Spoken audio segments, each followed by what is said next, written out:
اعوذ باللہ من الشیطان الرجیم بسم اللہ الرحمن الرحیم۔ مطالعہ قرآن مجید فرقان حمید کے سلسلہ میں ہم آج 26ویں پارے کا مطالعہ کر رہے ہیں۔ 26ویں پارے کی ابتدا سورہ احقاف سے ہوتی ہے۔ 26ویں پارے کے بنیادی مضامین میں اللہ تبارک و تعالیٰ کی قدرت کی عظیم نشانیوں کا ذکر ہے، کامیابی کے راستے کا ذکر ہے، جنت کی نہروں کا ذکر ہے، معاشرتی برائیوں سے منع کیا گیا ہے، عزت کے معیار کو بیان کیا گیا ہے۔ 26ویں پارے کی پہلی سورت سورۃ الاحقاف ہے۔ سورہ احقاف میں اللہ تبارک و تعالی نے عقیدہ توحید اور والدین کے حقوق کو بیان فرمایا۔ توحید کو بیان کیا گیا کہ اللہ تبارک و تعالی کے علاوہ جنہیں تم پکارتے ہو انہوں نے زمین اور آسمان میں کچھ بھی پیدا نہیں کیا، وہ پیدا کرنے کی صلاحیت نہیں رکھتے، وہ خالق نہیں ہے۔ خالق تو اللہ تبارک و تعالیٰ کی ذات ہے، تو جنہیں تم پکار رہے ہو وہ تو خالق ہونے کی ایبلٹی ہی نہیں رکھتے، تو تم انہیں کیوں خدا سمجھتے ہو، تم انہیں کیوں الہ سمجھتے ہو؟ تو اللہ تبارک و تعالیٰ کی توحید کی دلیل دی گئی۔ جنات کی ایک جماعت کا ذکر کیا گیا جنہوں نے حضور نبی اکرم صلی اللہ علیہ وآلہ وسلم سے تلاوت قرآن مجید کو سن کر اسلام قبول کیا، اور پھر اہل ایمان کو حکم دیا گیا کہ اولو العزم انبیاء کی طرح صبر کیا کرو، اپنی پریشانیوں پر، مشکلات پر، تکالیف پر صبر کیا کرو۔ صبر کے بارے میں قرآن مجید فرقان حمید میں بار بار ذکر آتا ہے۔ صبر خاموش ہو کر، زبان بند کر کے اللہ تبارک و تعالیٰ کی رضا میں راضی ہونے کا نام ہے۔ انسان نہ زبان سے کوئی شکوہ کرے، نہ دل سے کوئی شکوہ کرے، کوئی پریشانی آئے، کوئی تکلیف آئے، کوئی مصیبت آئے، وہ صرف اتنا سوچے، اتنا نظریہ رکھے اور اتنا یقین رکھے کہ اللہ تبارک و تعالیٰ کی رضا اور خوشی اسی میں ہے اور میں اس میں خوش ہوں۔ اور قرآن مجید فرقان حمید کے مطابق الذین اذا اصابتہم مصیبہ، کہ جب انہیں کوئی مصیبت پہنچتی ہے، تکلیف پہنچتی ہے، تو وہ صرف اتنا کہتے ہیں انا للہ و انا الیہ راجعون۔ تو صبر رکھنے کا حکم دیا گیا سورۃ الاحقاف میں۔ پھر والدین کے حقوق بیان کیے گئے۔ والدین کے ساتھ حسن سلوک کا قطعی حکم دیا گیا۔ والدین کے ساتھ انسان کسی صورت بھی برا سلوک نہیں کر سکتا۔ والدہ کی تکلیف کا ذکر کیا گیا کہ وہ کیسے تکلیف میں بچے کو جنم دیتی ہے، بچے کو دودھ پلاتی ہے، بچے کی پرورش کرتی ہے، تکلیف برداشت کرتی ہے۔ اور پھر حکم دیا گیا، ایک دعا سکھائی گئی، اللہ تبارک و تعالیٰ کی بارگاہ میں شکر گزار بھی ہو جاؤ، نیک اعمال بھی کرو، نیک اعمال کی دعا بھی کرو، اللہ تبارک و تعالیٰ سے دعا کرو، اور اللہ تبارک و تعالیٰ سے اپنے والدین کے لیے بھی دعا کرو، اپنے لیے بھی دعا کرو، دین کی استقامت کی دعا کرو۔ تو گویا کہ اللہ تبارک و تعالیٰ نے سورۃ الاحقاف میں انسان کو بنیادی طور پر عقیدہ بھی سکھایا، ایمان بھی سکھایا، اور بہترین عمل بھی سکھایا کہ والدین کے ساتھ حسن سلوک کرو اور والدین کو اپنی دعاؤں میں بھی یاد رکھو۔ تم جس بھی عمر میں پہنچ جاؤ اپنے والدین کو اپنی دعاؤں میں یاد رکھو، والدین کے احسانات کو مت بھولو۔ سورہ محمد کا آغاز ہوتا ہے۔ سورہ محمد میں اللہ تبارک و تعالی نے اہل کفر اور اہل ایمان کا ذکر کیا۔ اہل ایمان وہ ہیں جن کے اعمال اللہ تبارک و تعالی اور حضور نبی اکرم صلی اللہ علیہ وآلہ وسلم کی تعلیمات کے مطابق ہیں۔ وہ اللہ پر اور اللہ کے رسول پر کامل یقین رکھتے ہیں، کامل ایمان رکھتے ہیں، وہ راہ خدا میں خرچ کرتے ہیں، وہ انفاق فی سبیل اللہ کرتے ہیں، وہ گناہوں کی معافی مانگتے ہیں، وہ اپنے دل کی، اپنے احوال کی، اپنے باطن کی اصلاح کرتے ہیں۔ تو ان ساری چیزوں کے بدلے اللہ تبارک و تعالیٰ نے ان سے وعدہ فرمایا ہے کہ وہ انہیں جنت عطا فرمائے گا۔ اس جنت میں پانی کی نہریں ہوں گی، دودھ کی نہریں ہوں گی، خالص شہد کی نہریں ہوں گی، ایسی نعمتیں ہوں گی جن کا ذائقہ کبھی نہیں بدلے گا۔ اور اہل کفر جو حق کا انکار کرتے ہیں، اللہ تبارک و تعالیٰ کی راہ سے روکتے ہیں، وہ دنیاوی زندگی میں پڑے ہوئے ہیں، حالانکہ دنیاوی زندگی فقط ایک دھوکہ ہے، اور اس کا انجام کیا ہے؟ اضل اعمالہم، ان کے اعمال ضائع ہو جاتے ہیں، اکارت چلے جاتے ہیں، برباد ہو جاتے ہیں۔ کون سے اعمال؟ وہ جو بظاہر کچھ نیکیاں کر لیتے ہیں، جن کو لوگ سمجھتے ہیں کہ یہ تو بہت اچھا کام ہے، کوئی صدقہ و خیرات کر دیا، غریبوں کے لیے ہسپتال بنا دیا، کوئی یتیم خانہ بنا دیا، اور سوچا کہ اس بندے نے تو انسانیت کی بڑی خدمت کی ہے، لیکن چونکہ وہ حق کا انکار کرتے ہیں، اللہ تبارک و تعالیٰ کی اور حضور نبی اکرم صلی اللہ علیہ وآلہ وسلم کی تعلیمات پر عمل نہیں کرتے، اس لیے قرآن مجید نے فرمایا کہ ان کے اعمال ضائع ہو جاتے ہیں، ان کی نیکیوں کا، ان اچھے کاموں کا کوئی فائدہ نہیں ہے۔ ان لوگوں نے دنیا کی زندگی کو اصل زندگی سمجھ رکھا ہے، حالانکہ اصل کامیابی تو آخرت کی زندگی ہے۔ پھر سورہ فتح کا آغاز ہوتا ہے۔ سورہ فتح میں اللہ تبارک و تعالی نے فتح مبین کا ذکر کیا جو صلح حدیبیہ سے شروع ہوئی۔ صلح حدیبیہ میں بظاہر ایسا لگا کہ مسلمان دب گئے، مسلمان روم میں آ گئے۔ بعض صحابہ کرام علیہم رضوان کو بھی یہ محسوس ہوا کہ حضور نبی اکرم صلی اللہ علیہ وآلہ وسلم نے جو معاہدہ فرمایا ہے یہ تو مسلمانوں کی طاقت کے خلاف ہے، لیکن حضور نبی اکرم صلی اللہ علیہ وآلہ وسلم کی نگاہ نبوت اللہ تبارک و تعالیٰ کی عطا سے مستقبل دیکھ رہی تھی۔ حضور نے مشرکین کی شرائط پر معاہدہ کر لیا، صحابہ کرام علیہم رضوان نے ضبط رکھا اور تحمل کیا، اللہ تبارک و تعالیٰ نے ان کے دلوں پر پھر سکون نازل فرما دیا۔ اسی موقع پر بیعت رضوان ہوئی کہ حضرت سیدنا عثمان غنی رضی اللہ تعالی عنہ جب مکہ مکرمہ میں گئے، اہل مکہ نے ان کو کچھ دیر کے لیے روک لیا۔ افواہ پھیل گئی کہ شاید حضرت سیدنا عثمان غنی رضی اللہ تعالی عنہ کو شہید کر دیا گیا ہے، تو حضور نبی اکرم صلی اللہ علیہ وآلہ وسلم نے ایک درخت کے نیچے صحابہ کرام علیہم رضوان سے بیعت لی کہ اگر واقعی عثمان کو شہید کر دیا گیا ہے تو ہم ان کے موت کا بدلہ لیے بغیر واپس نہیں جائیں گے۔ اللہ تبارک و تعالیٰ نے اعلان فرمایا کہ اللہ تبارک و تعالیٰ مومنوں سے راضی ہو گیا جب وہ درخت کے نیچے بیعت کر رہے تھے، گویا کہ بیعت رضوان والوں سے اللہ تبارک و تعالیٰ راضی ہو گیا۔ بیعت رضوان کے بارے میں یہ آیت کریمہ ہمیں بہت بڑا عقیدے کا درس دیتی ہے کہ جب اللہ تبارک و تعالیٰ نے قرآن مجید میں آیت نازل فرما دی اور آیت کے اندر ماضی کا صیغہ استعمال فرمایا اور فرما دیا کہ اللہ بیعت رضوان کرنے والوں سے راضی ہو گیا، تو یہ کیسے ممکن ہے کہ ان بیعت رضوان والوں میں سے کوئی شخص حضور نبی اکرم صلی اللہ علیہ وآلہ وسلم کے وصال ظاہری کے بعد کوئی ایسا کام کرے جو اللہ تبارک و تعالیٰ کی رضا کے خلاف ہو؟ اگر بالفرض ایسا ممکن ہوتا یا ایسا ممکن ہوا ہو تو یہ تو معاذ اللہ ثم معاذ اللہ قرآن مجید فرقان حمید کی کریڈیبلٹی ختم ہو جائے گی۔ یہ تو اللہ تبارک و تعالیٰ کی رضا، اللہ تبارک و تعالیٰ کی خوشنودی اور اللہ تبارک و تعالیٰ کی ایک چیز کو فرما دینے کی، بیان کر دینے کی کریڈیبلٹی ختم ہو جائے گی۔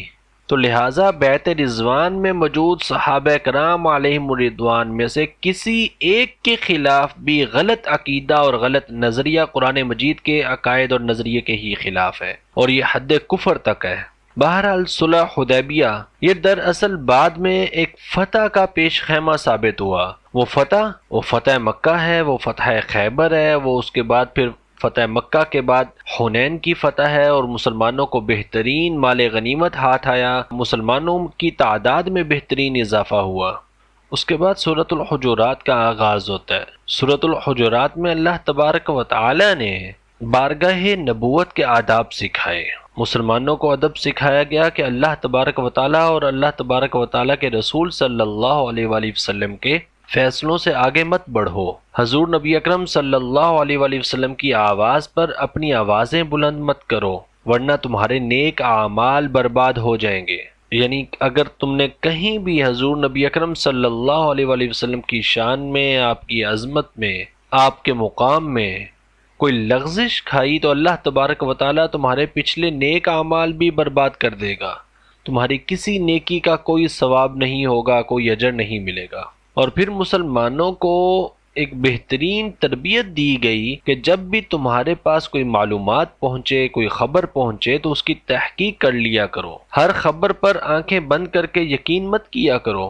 کسی شخص کے خلاف، کسی قوم کے خلاف کوئی اطلاع ملے، کوئی خبر ملے تو کوئی کارروائی کرنے سے پہلے، کوئی نظریہ بنانے سے پہلے، کوئی قدم اٹھانے سے پہلے تحقیق کر لیا کرو کہ کہیں بعد میں تمہیں کوئی شرمندگی نہ ہو۔ اللہ تبارک و تعالیٰ نے مسلمانوں کو ایک سبق سکھایا یہاں پر، اور سورۃ الحجرات میں ہی مسلمانوں کو معاشرے میں فساد برپا کرنے والے 3 بڑے خطرناک افعال ان سے روکا گیا، وہ حرام قرار دے دیے گئے۔ ایک دوسرے کا مذاق اڑانا، فرمایا گیا ایک دوسرے کا مذاق مت اڑاؤ، یہ معاشرے میں فساد برپا کرے گا۔ تانا زنی مت کرو، آپس میں ایک دوسرے کو تانے مت دو، ایک دوسرے کے عیب مت بیان کرو منہ پر سامنے۔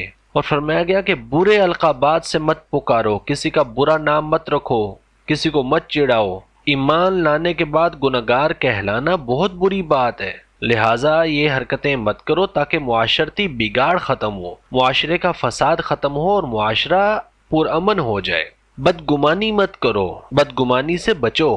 بعض گمان جو ہیں وہ گناہ ہوتے ہیں، بغیر کسی دلیل کے، بغیر کسی ثبوت کے کسی مسلمان پر تہمت مت لگاؤ۔ بدگمانی کرنا اللہ تبارک و تعالیٰ نے حرام قرار دے دیا، اور فرمایا کہ تجسس مت کرو، عیب مت تلاش کرو۔ یہ نہ ہو کہ تم اپنی زندگیوں میں دوسروں کے عیب تلاش کرنے میں گزار دو۔